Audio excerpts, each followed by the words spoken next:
Samia wetu ni mama, kiongozi mwenye dhamira. Tarehe 29 Jamaa, twendeni tukatiki.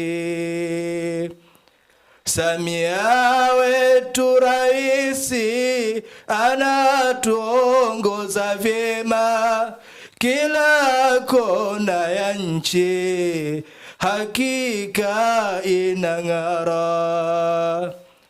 Anajenga kwa bidii, ana macho yenye dira. Tarehe 29 Jamaa, twendeni tukatiki. Miundombinu imeboreshwa, barabara zimejengwa, elimu kipaumbele, afya zimeimarishwa. Umeme vijijini, maji safi na salama. Tarehe 29 Jamaa.